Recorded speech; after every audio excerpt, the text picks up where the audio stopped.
Hello, everyone. It is Tuesday yet again, and hopefully, everyone has had an amazing, amazing weekend leading up to this Tuesday. You know, so welcome back to another empowering episode of Trauma Talk Tuesday. And of course, I'm Juanita Gaynor, and I'm going to be your guide through candid conversations about healing and growth. If you're new here, consider subscribing and joining our community. Like each Tuesday, we deep dive into stories of resilience, triumphs, and the journey towards healing from trauma. Sprinkled in with, of course, my personal stories as well. Of course, these conversations are tough, but they are crucial. Together, we can create a safe space to share, learn, and support one another. Now, before we jump into today's discussion, make sure you hit that bell icon so you never miss an episode. And if you find value in our talks, just give us a thumbs up. It really helps our community grow. So, what are we going to talk about today? You know, um, Again, trauma, like I've always said, is a multifaceted marathon type of healing. It doesn't happen overnight.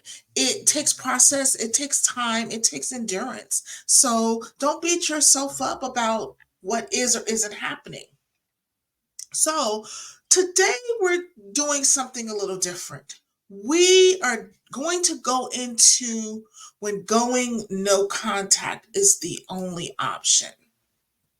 Now, I'm grateful that within my journey, I have not had to do that. And maybe not so grateful. It's just that my family unit has been so small that the people that was toxic have unfortunately passed on or have left all on their own. So I haven't had to actually engage in going no contact myself, you know.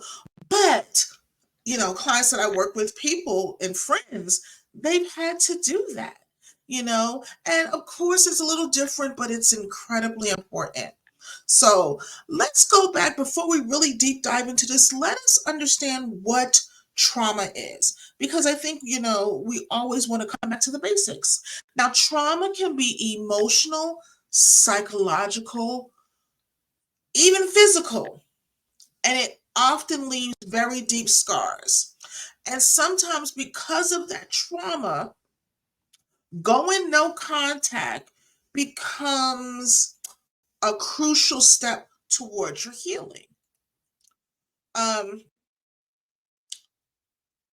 Normally, when I think about, going no contact, again, I didn't have to do that. My trauma was so severe that the person and the people that were created the trauma eventually found their way out of my lives.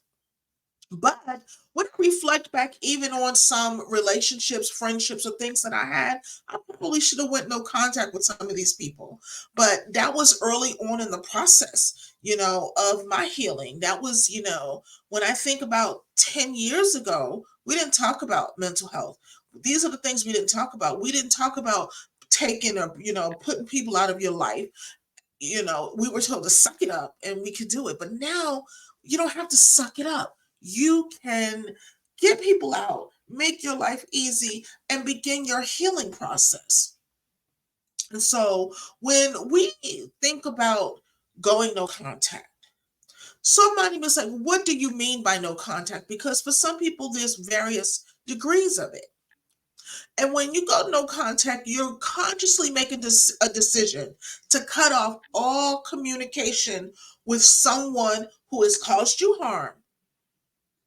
And it's about setting boundaries to protect your mental and emotional well being, and a lot of times your physical well being.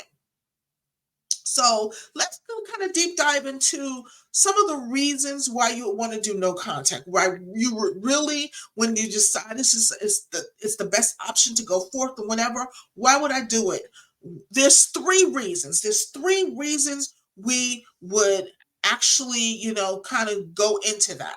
And the first reason you would actually want to, think about going no contact with someone, it is repeated emotional harm. That's right. Repeated. I mean, constantly, day in, day out. Repeated emotional harm. And for individuals who have experienced this type of trauma, it can take various forms: manipulation, gaslighting, verbal abuse. And you see that you tell somebody that they've hurt you, and instead of taking accountability, they will gaslight you and be like, well, how is this someone gaslighting me? You will say to the person, I'll give an example of a friend, an old acquaintance. I can't call that person a friend.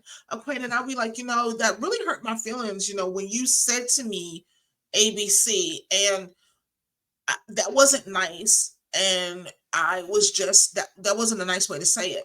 The person would then say to me, well, you're just too emotional. Like, why you should know me by now. I joke around. I'm playing. Why you gotta be all in your feels? That's gaslighting. Straight gaslighting. Because what happens sometimes with people when you have to set, boundaries and cut them off, is that they got you believing that you're crazy. Like, because something's happened, something's going on, but you think you're crazy because it's just like, well, maybe it didn't happen that way. Or maybe I am seeing too much into it.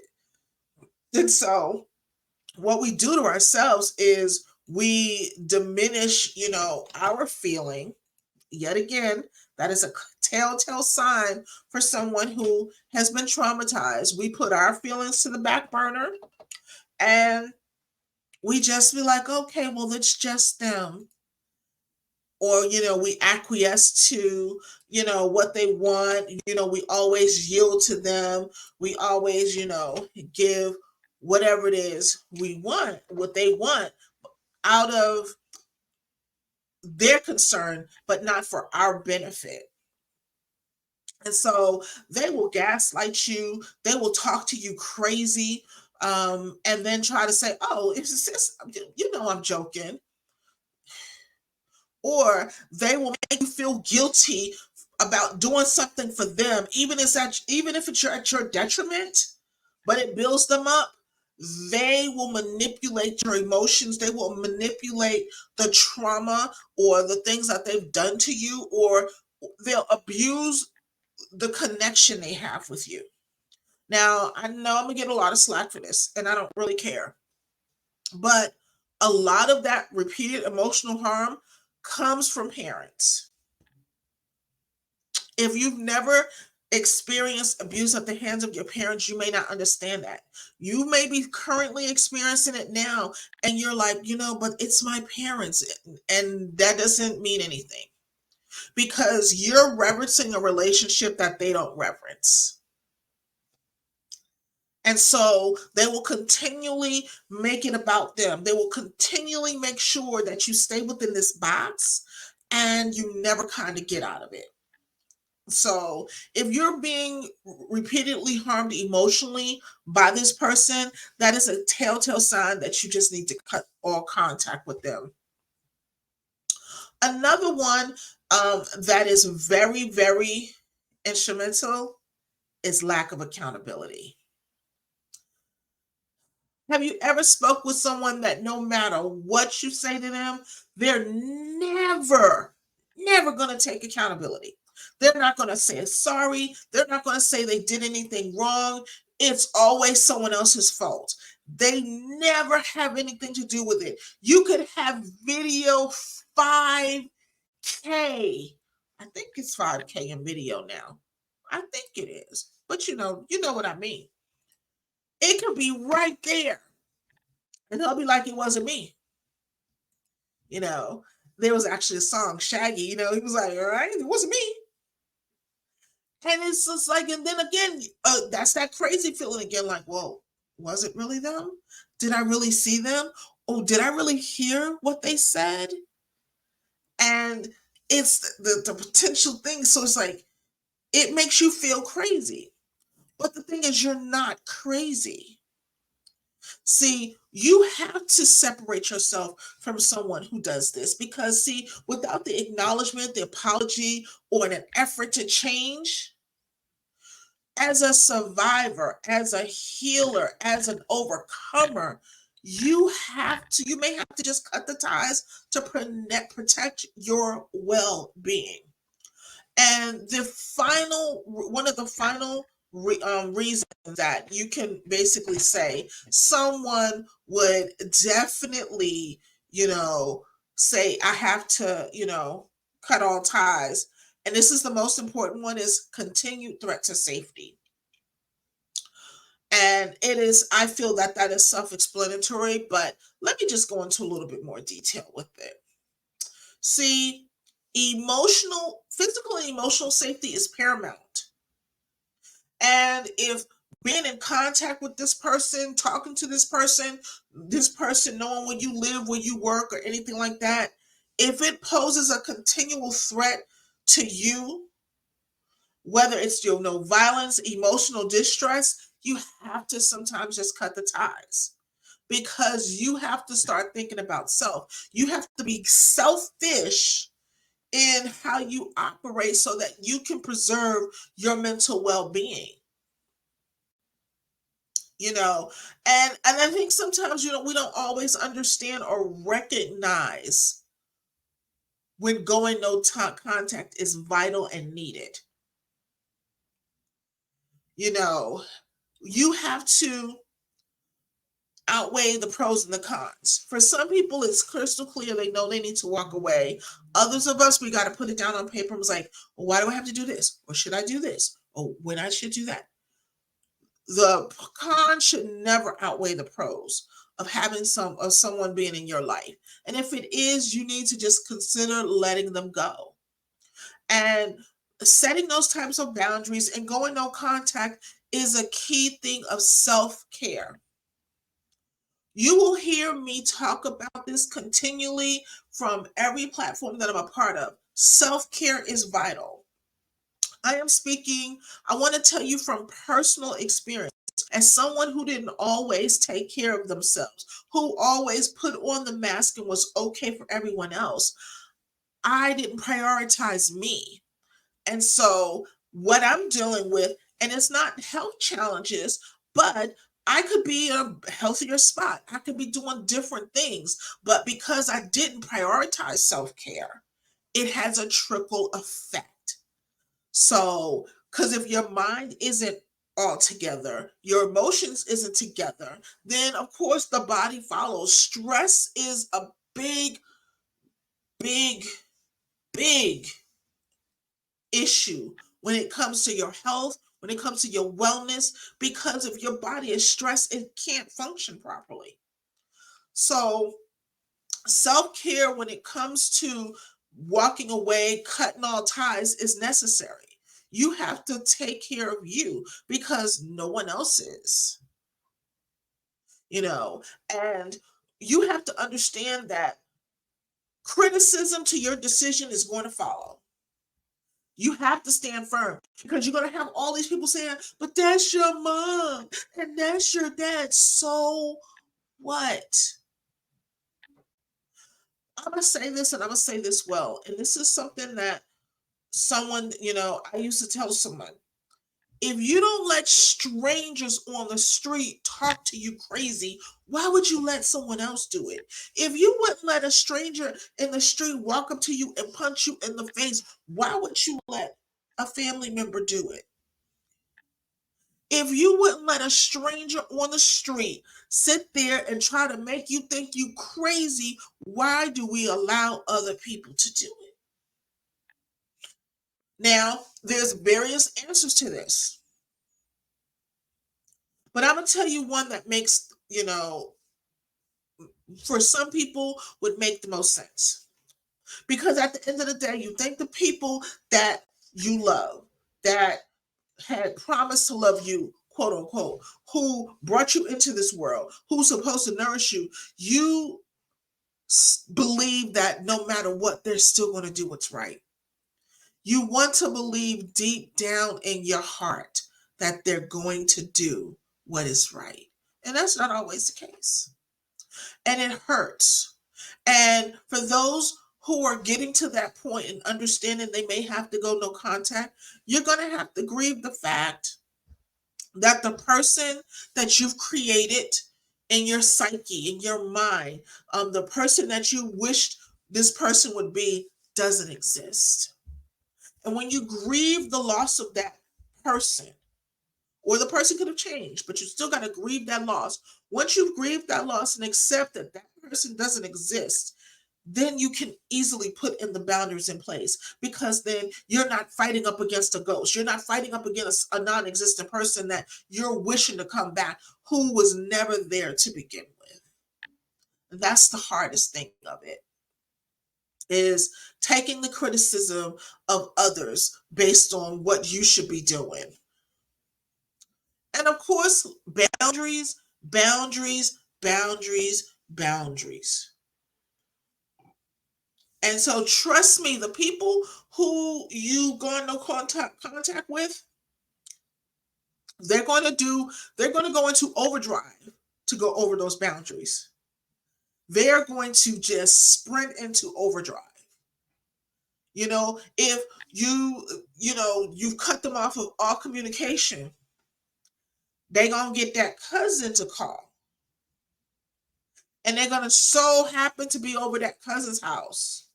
Or they're going to use so-and-so's phone to call you because you haven't blocked so-and-so. And you think it's your cousin, or you think it's your auntie. And you're going to answer the phone, and that's how it's going to be. They're going to try everything they can to re-exert that control, or to break your boundaries. What you have to do with that is be willing to enforce them. And what that could entail is meaning to go no contact with more people. Now, if you had, auntie who found out that, your mom did that, and she, didn't say whatever, and she corrects her and makes sure that doesn't happen again, that's someone, who respects your decision and is going to help you enforce that decision. But if you have someone that's going to call you later and be like, well, that's your mom, or that's your dad, I got to cut you off too. You don't need anyone that's going to enable the bad behavior of the person you are trying to leave out of your life. You did that as a child. You did that when you didn't have any say. You don't have to do that now. So understand that going no contact could result in going no contact with more than the people you originally intended to do so. But it's with the process. And with everyone who is going through things, I'm going to speak it from the mountaintops. You need to have a professional psychotherapist. I work closely with psychotherapists and professional counselors, because there are some things that are not my lane, and I want to make sure that people get the best help possible. But I push for you to embrace mental health professionals, because it's what they were done. They're trained to do it. And they're trained and they're unbiased. So their primary goal is your focus. It's on you. It's to make sure that you're good mentally, emotionally, psychologically. Just like you would go to your doctor to take care of your, medical need, you need to go to a doctor to take care of your mental needs. Let's shift the paradigm of thinking that mental health is all about only going when it's just so bad. Let's, normalize going in for monthly mental health checks and monthly check-ins to see where we're at, and fine-tuning things in our life to make sure that we have a healthy, stable mental health. That'll be perfect, because that's what I do. I have a constant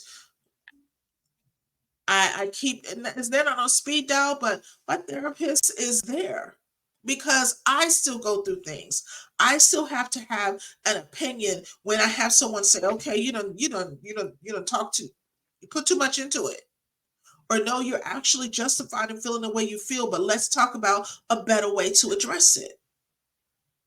So definitely having a mental health professional in your array of your, mental health and physical care and all of that array, that's what you need to have, you know. And understanding too that how you're healing and how someone else heals is completely different. So do not compare how one person is going about it to what you need to do. Everyone's process is unique. It is unique. And as you're going through the healing process, share your experiences, share your stories of, short wins. You may not be, okay sharing the big wins yet, but a small win could be you like, I went a complete week without picking up the phone. I went 2 weeks without picking up the phone.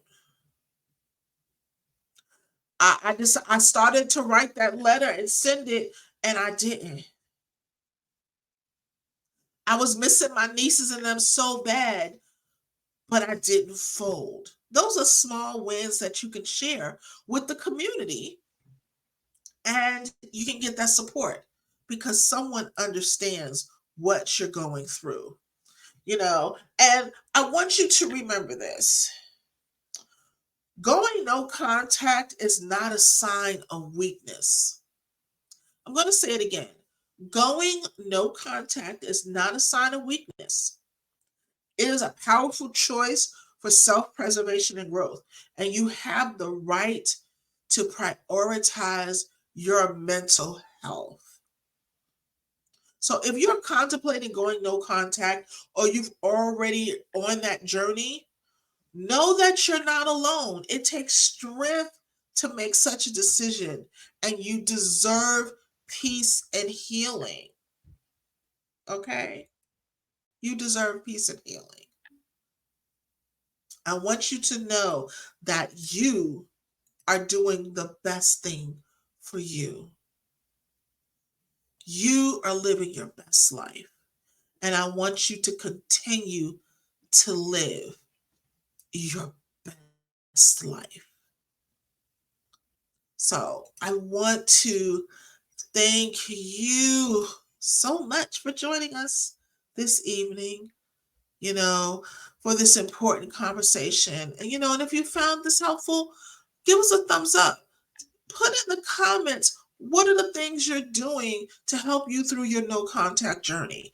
Or you may say, I don't know how to really go for that. I need some help. I need some encouragement. Put that in the comments as well. We're a community. We are here to help you out. We're here to help you out. So put a note in the comment section. You may say, I don't feel comfortable, whatever. Reach out to me. Put that in the comments, and someone from my team will reach out, and we can get you on that journey. You may complete contemplating it. You just don't feel like, you can do it on your own. We're definitely here to help. This community is an open, loving community. It is a safe space, and I want you to know it's a safe space. So thank you for joining us today on Trauma Talk Tuesdays. Until next time, take care of yourself, be kind to one another, and remember, healing is a journey that is worth taking. We'll see you next week. Be blessed.